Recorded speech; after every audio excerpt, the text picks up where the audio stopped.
Good morning. Thank you for joining me today. We will be doing 1 Samuel chapter 5, verse 1 through chapter 7, verse 17.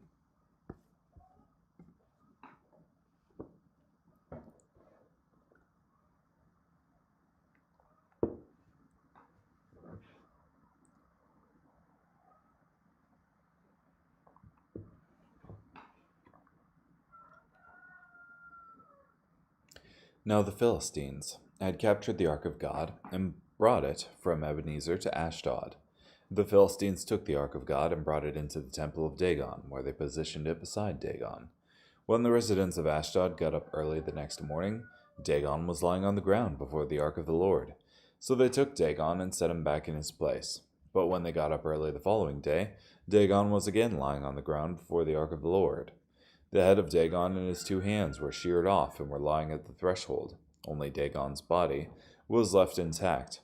For this reason, to this very day, neither Dagon's priests nor anyone else who enters Dagon's temple step on Dagon's threshold in Ashdod. The Lord attacked the residents of Ashdod severely, bringing devastation on them. He struck the people of both Ashdod and the surrounding areas with sores. When the people of Ashdod saw what was happening, they said, "The ark of the God of Israel should not remain with us, for he has attacked both us and our God, Dagon." So they assembled all the leaders of the Philistines and asked, "What should we do with the ark of the God of Israel?" They replied, "The ark of the God of Israel should be moved to Gath." So they moved the ark of the God of Israel. But after it had been moved, the Lord attacked that city as well, causing a great deal of panic. He struck all the people of that city with sores. So they sent the ark of God to Ekron. But when the ark of God arrived at Ekron, the residents of Ekron cried out, saying, "They have brought the ark of the God of Israel here to kill our people." So they assembled all the leaders of the Philistines and said, "Get the ark of the God of Israel out of here. Let it go back to its own place, so that it won't kill us and our people." The terror of death was throughout the entire city. God was attacking them very severely there. The people who did not die were struck with sores. The city's cry for help went all the way up to heaven. When the ark of the Lord had been in the land of the Philistines for 7 months, the Philistines called the priests and the omen readers, saying, "What should we do with the ark of the Lord? Advise us as to how we should send it back to its place." They replied, "If you are going to send the ark of the God of Israel back, don't send it away empty. Be sure to return it with a guilt offering. Then you will be healed, and you will understand why his hand is not removed from you." They inquired, "What is the guilt offering that we should send to him?" They replied, "The Philistine leaders number 5, so send 5 gold sores and 5 gold mice, for it is the same plague that has afflicted both you and your leaders. You should make images of the sores and images of the mice that are destroying the land. You should honor the God of Israel. Perhaps he will release his grip on you, your gods, and your land. Why harden your hearts like the Egyptians and Pharaoh did? When God treated them harshly, didn't the Egyptians send the Israelites on their way? So now go and make a new cart. Get 2 cows that have calves, and that have never had a yoke placed on them. Harness the cows to the cart, and take their calves from them back to their stalls. Then take the ark of the Lord, and place it on the cart, and put in a chest beside it the gold objects you are sending to him as a guilt offering.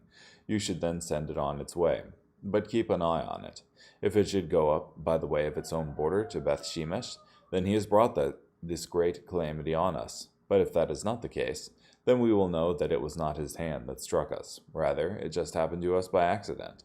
So the men did as instructed. They took 2 cows that had calves and harnessed them to a cart. They also removed their calves to their stalls. They put the ark of the Lord on the cart, along with the chest, the gold mice, and the images of the sores. Then the cows went directly on the road to Beth Shemesh. They went along, mooing as they went. They turned neither to the right nor to the left. The leaders of the Philistines were walking along behind them all the way to the border of Beth Shemesh. Now the residents of Beth Shemesh were harvesting wheat in the valley. When they looked up and saw the ark, they were pleased at the sight. The cart was coming to the field of Joshua, who was from Beth Shemesh. It paused there near a big stone. Then they cut up the wood of the cart and offered the cows as a burnt offering to the Lord. The Levites took down the ark of the Lord and the chest that was with it, which contained the gold objects. They placed them near the big stone. At that time, the people of Beth Shemesh offered burnt offerings and made sacrifices to the Lord. The 5 leaders of the Philistines watched what was happening, and then returned to Ekron on the same day. These are the gold swords that the Philistines brought as a guilt offering to the Lord, one for each of the following cities: Ashdod, Gaza, Ashkelon, Gath, and Ekron. The gold mice corresponded in number to all the Philistine cities of the 5 leaders, from the fortified cities to hamlet villages, to Greater Abel, where they positioned the ark of the Lord, until this very day in the field of Joshua, who was from Beth Shemesh. But the Lord struck down some of the people of Beth Shemesh because they had looked into the ark of the Lord. He struck down 50,070 of the men. The people grieved because the Lord had struck the people with a hard blow. The residents of Beth Shemesh asked, "Who is able to stand before the Lord, this holy God? To whom will the ark go up from here?" So they sent messengers to the residents of Kiriath-Jearim, saying, "The Philistines have returned the ark of the Lord. Come down here and take it back home with you." Then the people of Kiriath-Jearim came and took the ark of the Lord. They brought it to the house of Abinadab, located on the hill. They consecrated Eleazar his son to guard the ark of the Lord. It was quite a long time, some 20 years in all, that the ark stayed at Kiriath-Jearim. All the people of Israel longed for the Lord. Samuel said to all the people of Israel, "If you are really turning to the Lord with all your hearts, remove from among you the foreign gods and the images of Ashtaroth. Give your hearts to the Lord and serve only him. Then he will deliver you from the hand of the Philistines." So the Israelites removed the Baals and images of Ashtaroth. They served only the Lord. Then Samuel said, "Gather all Israel to Mizpah, and I will pray to the Lord on your behalf." After they had assembled at Mizpah, they drew water and poured it out before the Lord. They fasted on that day, and they confessed there, "We have sinned against the Lord." So Samuel led the people of Israel at Mizpah. When the Philistines heard that the Israelites had gathered at Mizpah, the leaders of the Philistines went up against Israel. When the Israelites heard about this, they were afraid of the Philistines. The Israelites said to Samuel, "Keep crying out to the Lord our God, so that he may save us from the hand of the Philistines." So Samuel took a nursing lamb and offered it as a whole burnt offering to the Lord. Samuel cried out to the Lord on Israel's behalf, and the Lord answered him.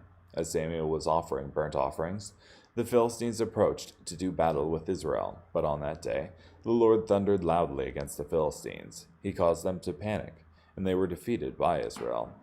Then the men of Israel left Mizpah and chased the Philistines, striking them down all the way to an area below Beth-kar.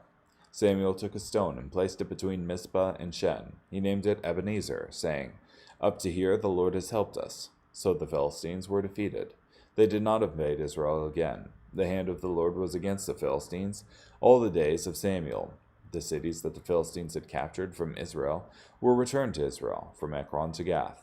Israel also delivered their territory from the control of the Philistines. There was also peace between Israel and the Amorites. So Samuel led Israel all the days of his life. Year after year, he used to travel the circuit of Bethel, Gilgal, and Mizpah. He used to judge Israel on all of these places. Then he would return to Ramah, because his home was there. He also judged Israel there, and built an altar to the Lord there. Okay.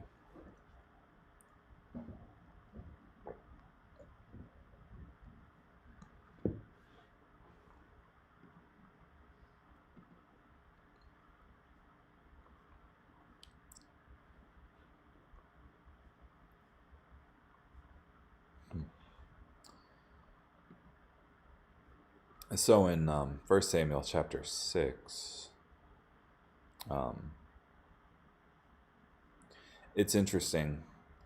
In verse 6, the leaders of the Philistines, hold on,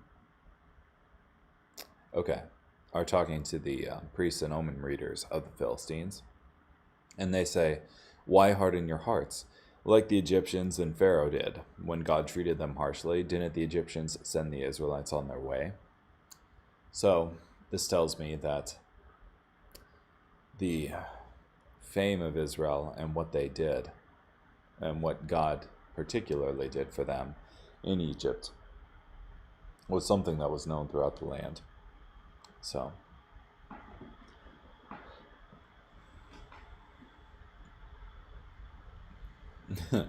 so not only did Israel not have an excuse for not believing God, the enemies of Israel also had reason to fear the Lord.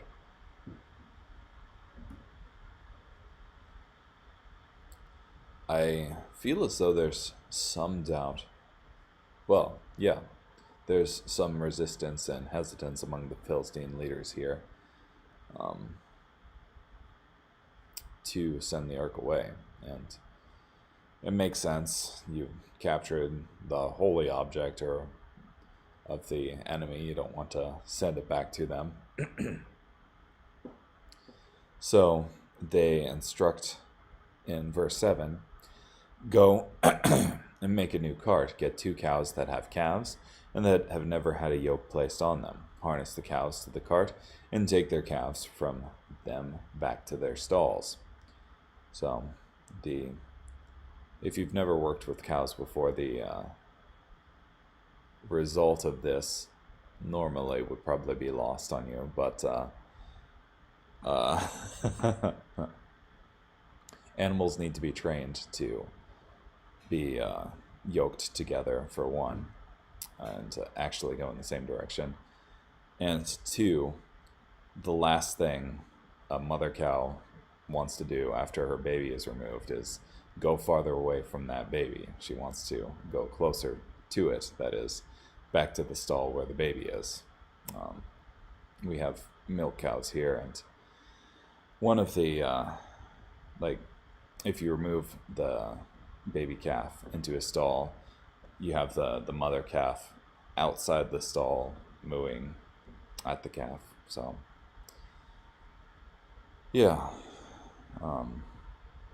So the fact that the Ark of the Lord, which is carried on this cart by these 2 cows, goes directly to Beth Shemesh, is a miracle in and of itself.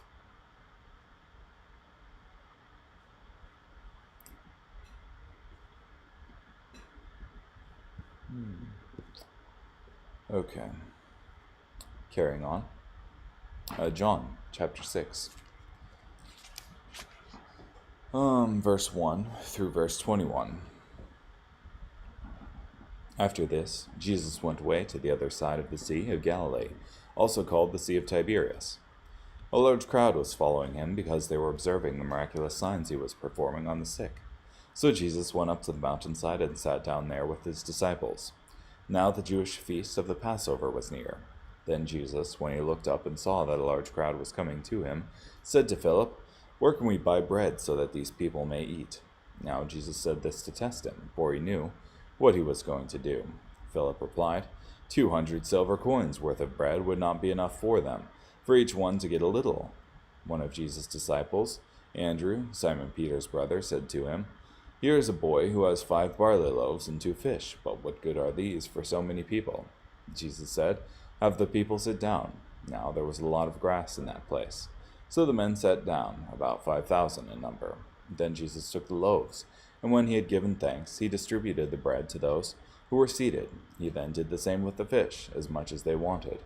When they were all satisfied, Jesus said to his disciples, "Gather up the broken pieces that are left over, so that nothing is wasted."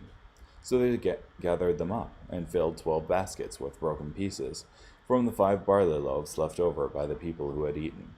Now when the people saw the miraculous sign that Jesus performed, they began to say to one another, "This is certainly the prophet who is to come into the world."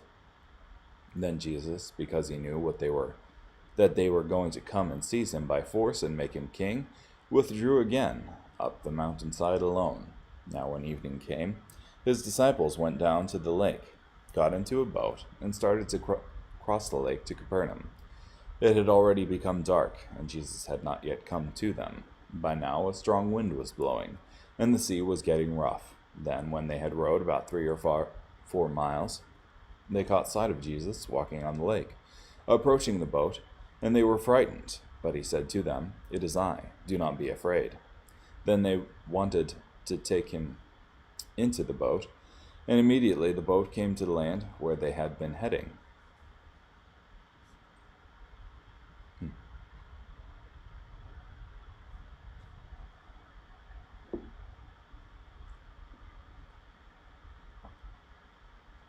Interesting.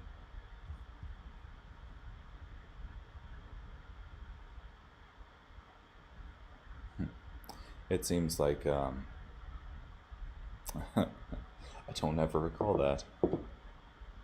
Then they wanted to take him into the boat, and immediately the boat came to the land where they had been heading. What does it say in the NASB here? So they were willing to receive him into the boat, and immediately the boat was at the land to which they were going. Okay, fast travel boat. Didn't realize that was a miracle.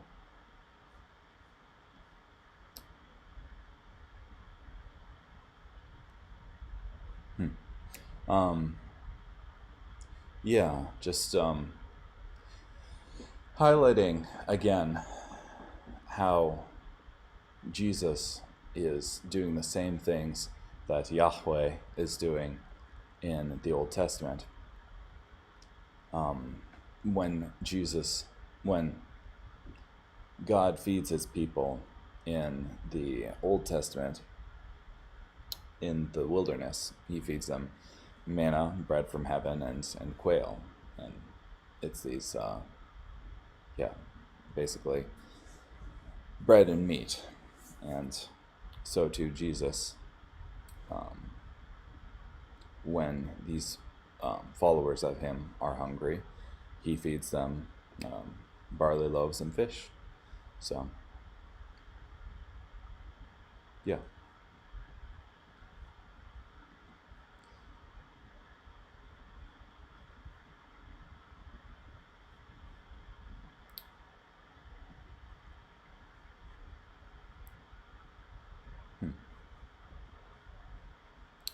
Verse 8, strong wind.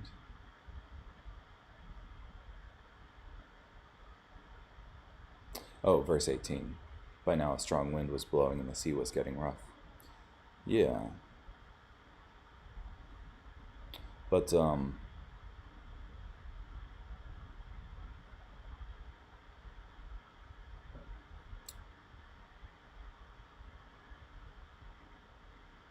yeah, it could just be that,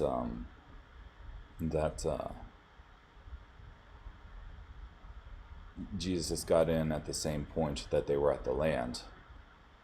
But, or came in, or the boat arrived at its destination soon after Jesus got in. But the way it read this time, it made me think that Jesus got in and they came directly to the land as soon as he got in, after, a short amount of time. Anywho, Psalm 106, verse 13 through verse 31. They quickly forgot what he had done. They did not wait for his instructions. In the wilderness, they had an insatiable craving for meat. They challenged God in the desert. He granted their request, then struck them with a disease. In the camp, they resented Moses and Aaron, the Lord's holy priest. The earth opened up and swallowed Dathan. It engulfed the group, led by Abiram. Fire burned their group. The flames scorched the wicked. They made an image of a calf at Horeb and worshipped a metal idol. They traded their majestic God for the image of an ox that eats grass. They rejected the God who delivers them, the one who performed great deeds in Egypt, and amazing feats in the land of Ham, mighty acts by the Red Sea. He threatened to destroy them, but Moses, his chosen one, interceded with him and turned back his destructive anger. They rejected the fruitful land. They did not believe his promise. They grumbled in their tents. They did not obey the Lord. So he made a solemn vow that he would make them die in the desert, make their descendants die among the nations, and scatter them among foreign lands. They worshipped Baal of Peor, and ate sacrifices offered to the dead. They made the Lord angry by their actions, and a plague broke out among them. Phinehas took a stand and intervened, and the plague subsided. This brought him a reward, an eternal gift.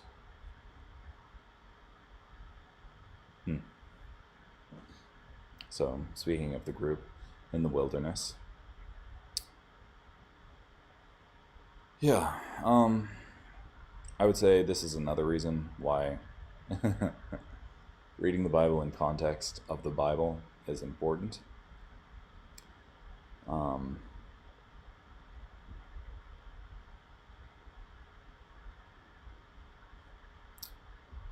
up.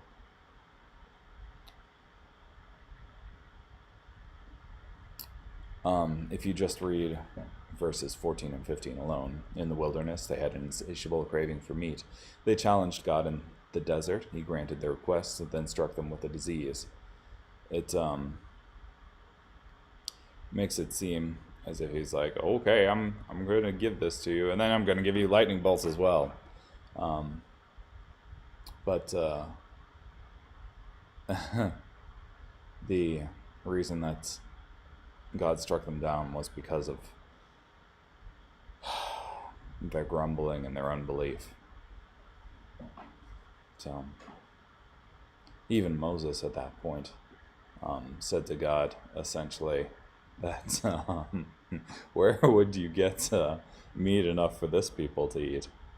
And yeah.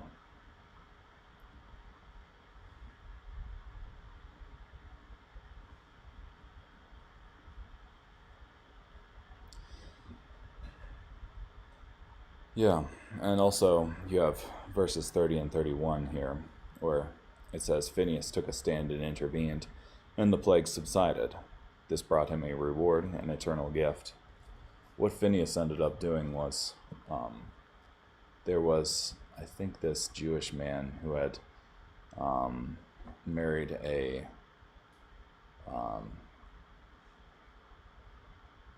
can't remember, a foreign girl. And this particular people was encouraging idolatry in the people of Israel, and that was something that they were not supposed to be doing, was marrying the foreigners around them. And so this particular couple, I think, came somewhere they weren't supposed to. And Phinehas pinned him to the wall with a spear. And that was what brought him a reward, an eternal gift, was his zeal for defending the things that the Lord said to do.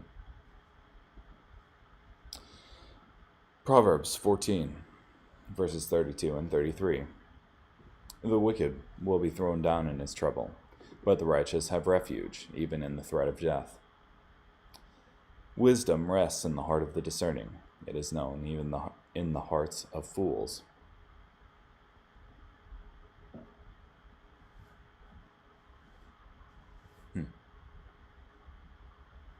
Cool. Well, thank you for joining me today. Hope you have a great day. Bye.